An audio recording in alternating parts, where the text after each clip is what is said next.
안녕하세요. 반갑습니다. 지역사회 간호와 보건의료 체계 2의 기출문제풀이 시작하도록 하겠습니다. 첫 번째 문제입니다. 의료 서비스 오남용을 억제하기 위해 보험자와 의사 단체 간에 미리 진료비 총액을 협의하여 지급하는 진료비 지불 방식은 무엇인가? 질문에서 미리 진료비 총액을 협의하여 라는 단어가 이렇게 딱 붙었네요. 총액 계약제를 설명하고 있는 부분인데요. 이 총액 계약제는 지불자와 진료자가 진료 보수 총액을 사전에 계약을 체결해서 진행을 하게 됩니다. 그래서 의사단체 간은 이제 더 많은 보상을 받기를 희망하고요. 의료를 이제 사용하게 되는 보험자는 가급적 진료비를 조금 덜 부담하고자 하는 그런 상방의 의견을 가지고 있습니다. 그래서 교섭의 어려움이 따르는 지불 제도입니다. 의사는 총액 범위 내에서 진료를 담당하고 지불자는 진료비의 구애를 받지 않고 서비스를 이용하는 제도입니다. 진료비 지불제도 관련한 개요 부분을 이제 도식화해 놓은 그림입니다. 하나씩 좀 보면서 설명을 드리도록 하겠습니다. 진료비 지불 제도는 사후보장과 사전보상으로 크게 나눠볼 수 있습니다. 일단 사후보상 같은 경우에는 서비스의 제공에 따라서 수입이 결정되는 형태입니다. 그래서 과잉 진료, 즉 의료비 상승에 그런 단점들이 좀 있고요. 하지만 의료 서비스의 질적 수준이 높다라는 장점을 가집니다. 대표적인 것은 행위별 수가제가 있습니다. 사전보상이라고 하는 것은 총 수입이 고정되어 있는 상황인데요. 의료비 절감 효과가 있습니다. 사전보상에는 포괄수가제, 인두제, 총액계약제가 있습니다. 그래서 진로 단위를 포괄화한다라는 부분은 사전 보상이 굉장히 높은 그런 포션을 차지하게 되고요. 사후 보상의 경우에는 보험자의 재정적 위험, 그리고 사전 보상 같은 경우에는 의료 제공자의 재정적 위협이 있습니다. 그래서 이런 반대되는 개념도 조금 기억을 하시면 좋겠습니다. 자, 2번 문제입니다. 자유방임형 보건의료 전달 체계의 단점을 보완하기 위해 고려해야 할 사항으로 옳은 것은 무엇인가? 자유방임형 보건의료 전달 체계입니다.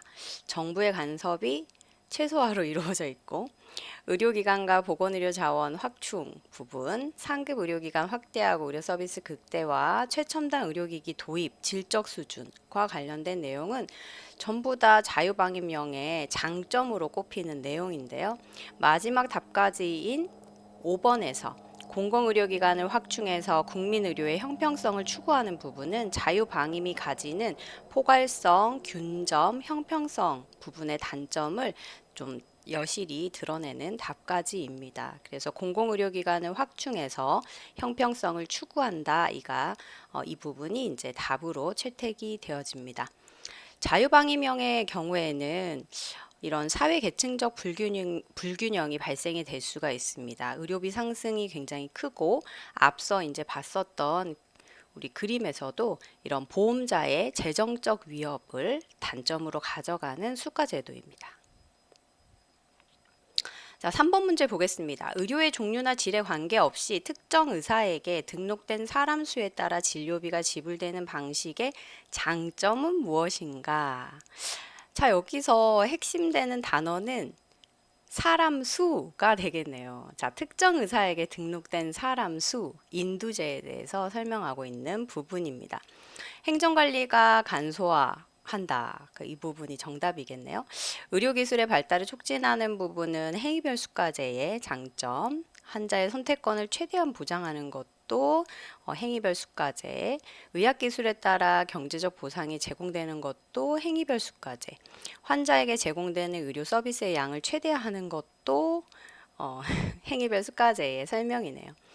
자, 그래서 이 부분의 장점은 행정관리가 간소하다라고 정리를 해볼 수가 있고요. 인두제의 장점은 행정관리 간편 이외에도 예방의료 중심으로 진행이 되고 의료 균점이나 형평성이라는 장점을 가지고 있습니다. 단점으로는 환자의 선택권이 제한되고 과소진료, 과잉 후송으로 의료 서비스 양이 최소화될 수 있다라는 점이 단점으로 좀 꼽을 수가 있겠습니다. 자, 4번 문제를 보겠습니다. 아래의 서비스 전달 체계 유형별 장단점을 비교한 것이다. 가에 들어갈 내용은 무엇인가? 지금 자유방임령에 2 플러스가 이렇게 떴네요. 사회주의형에서는 하나도 없어요. 마이너스. 자, 형평성일까요? 선택의 자유, 의료비 절감, 의료 서비스의 포괄성, 의료 서비스 기관의 균등 분포. 자, 눈에 바로 들어오시죠? 선택의 자유 부분입니다. 형평성이나 의료비 절감, 포괄성, 균등 분포와 같은 경우에는 사전 보상을 채택하고 있는 사회보장형과 사회주의형에서 보여지는 장점이고요. 자유방임형에서의 장점은 의료의 질적 수준이 높은 것, 그리고 의료인들이 아주 자유롭게 정부의 간섭 최소화로 운영을 할 수 있다는 것, 그리고 사용자들은 선택의 자유가 있다라는 이런 부분을 장점으로 가져갑니다. 자, 5번 문제입니다. 민간 의료기관은 질병의 치료 등 2차 예방에 초점을, 공공보건기관은 건강 증진과 질병 예방에 초점을 둔다. 건강 문제에 적합한 기관에서 치료와 재활을 하는 1차, 2차, 3차 예방 서비스 제공은 보건의료 체계 중 어느 구성 요소에 해당하는가? 보건의료 체계 구성 요소 5가지를 지금 물어보고 있는 문제인데요. 자, 핵심이 되는 키워드는 1차, 2차, 3차 예방 서비스 제공 부분이네요. 자, 첫 번째 단계는 자원을 개발해서, 두 번째 단계는 조직과 재배치, 세 번째는 제공을 하게 되는데, 지금 답가지에서 질문에서 1차, 2차, 3차 예방 서비스 제공은 어느 단계에서 어느 구성 요소에 해당하는가라는 이제 질문이었어요. 그래서 정답은 당연히 5번이 되겠죠. 보건의료 서비스를 제공하는 3단계에 포함되고 1, 2, 3단계를 지원하는 요소로 경제적 지원과 보건의료 체계 관리 부분이 있습니다. 자, 보건의료 체계의 기본 구성 요소를 한번 살펴보도록 할게요. 우선 보건의료 자원을 개발합니다. 개발한 보건의료 자원을 조직적으로 배치합니다. 배치한 보건의료 자원이 드디어 1차, 2차, 3차 수준별 보건의료가 제공이 되어집니다. 개발 단계에서 제공 단계까지 보건의료 정책 및 관리, 그리고 경제적 지원이 필요합니다. 그래서 이 5가지 요소에 대한 부분들을 좀 꼼꼼하게 기억하시면 좋겠습니다. 자, 6번 문제입니다. 국가보건의료 체계의 구성 요소 중 지도력과 의사결정, 규제를 포함하는 것은 무엇인가? 보건의료 체계의 5가지 구성 요소 중에서 지도력과 의사결정, 규제를 포함하는 것이 무엇인지를 묻고 있어요. 자, 여기서는 답이 들어왔을까요? 자, 관리의 파트가 들어가겠죠. 보건의료 관리. 다시 한번 정리를 해보면 1단계부터 3단계까지 진행되는 동안 필요한 요소가 2가지였어요. 보건의료 정책과 관리, 그리고 경제적 지원이 필요했다. 자, 보건의료 정책 및 관리 안에는 지도력과 의사결정, 규제와 같은 부분들이 이제 포함이 되어집니다. 보건의료 자원을 개발하는 단계에도 각각의 정책과 법적 이런 규제가 필요하고요. 자원을 조직적으로 배치하는 부분도, 그리고 제공할 때에도 누구에게 어떻게 제공을 해야 하는지에 대한 그런 기준 등을 전부 다 정책과 관리를 통해서 이제 전부 다 이제 지도가 되어지고 있습니다. 자, 7번 문제입니다. 국가 의료비 지출이 급증할 때 의료비 지출을 수요자 측면에서 억제하는 방법은 무엇인가? 자, 지출이 급증하고 의료비 지출을 줄이고자 하는 수요자 측면이네요. 공급자 측면이 아닌. 자, 여기는 본인 부담금을 증가한다라는 부분이죠. 자, 그래서 지출이 급증할 때는 본인 부담금이 증가됐기 때문에 의료 서비스를 이용하는데 그 수요자, 보험자, 사용자가 이제 의료 서비스가 너무 이제 단가가 높아져서 사용을 이제 꺼려지게 되면서 이런 지출을 좀 막아볼 수가 있습니다.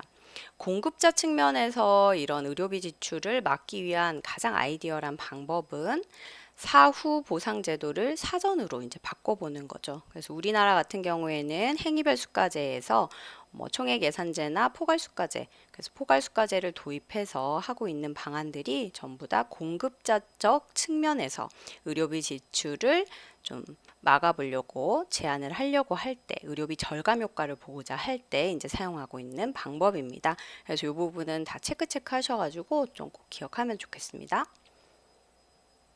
자, 8번 문제입니다. 우리나라에서 시행되고 있는 사회보험 중 의료보장에 해당하는 사회보험은 무엇입니까? 라는 부분이네요. 자, 의료보장에 해당되는, 그래서 의료보장에 대한 내용도 조금 정리를 할 수 있어야 될 것 같아요. 자, 의료보장은 개인의 능력으로는 해결할 수 없는 건강 문제를 사회가 연대적 책임을 가지면서 이제 해결을 해주는 부분이에요. 사회가 이제 보험의 형식으로 보장을 해주는 형태이어서 사회 구성원이 누구나 건강한 삶을 향유할 수 있도록 하는데 이런 궁극적인 목적을 가집니다. 자, 여기에서 건강보험이 의료보장에 해당이 되어져요.